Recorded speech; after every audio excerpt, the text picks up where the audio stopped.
أغلب الناس النهاردة بيتكلموا عن الحب وكل القصايد حب في حب في حب.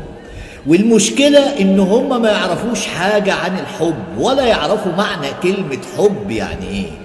أولا عشان تعرف كلمة حب لازم في الأول تكون بتعرف تحب الرحمن. بتحب رب العباد يبقى أنت بتحب كل اللي حواليك، بتحب كل الناس. ما بتحبش رب العباد حق حبه مش بالكلام، يبقى هتعرف تحب منين وهتجيب حب منين وقلبك هيتملي بالحب والبياض منين؟ ده ربنا خلقنا لنتحاب ونتعارف بالحب مش بالكره والحقد والحسد.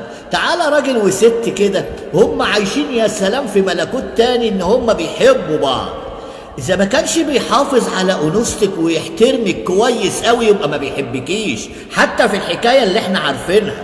اذا كان مش عارف يديكي حقك ويسعدك الاول قبل ما يسعد نفسه يبقى هو ما بيحبكيش. خدي بالك، هيحبك منين؟ لان هو بيقول نفسي ثم نفسي ثم الاخرين. هيحبك ازاي؟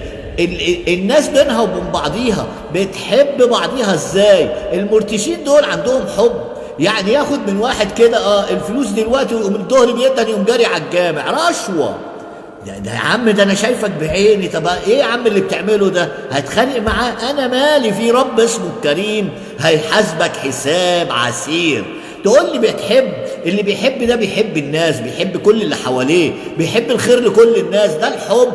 اللي بيحب يعرف يحب الله حق حبه، يقعد معاه ساعة السحر. ده اللي بيحب، مش حب كده يلا انا زي اللي بيحب الرسول عليه افضل الصلاه والسلام. كلنا خارجين لسه اول امبارح من مولد النبي وكلنا صلى عليه افضل الصلاه والسلام، كلنا بنحب الرسول.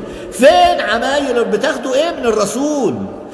الحب ده مش كلام، الحب افعال. يعني ايه؟ الرسول كان بيكذب بتكذبه، الرسول كان بيرتشي بترتشه، الرسول كان بيتكلم كلام يجيب في سيرة الناس ويعيد في سيرة الناس. انتوا بتعملوا كده. فين حب الرسول؟ فين حب الرسول الناس اللي ماشيه دلوقتي ورا الدولار؟ انتوا عارفين انتوا بتحبوا ايه؟ بتحبوا الدولار واللارجار.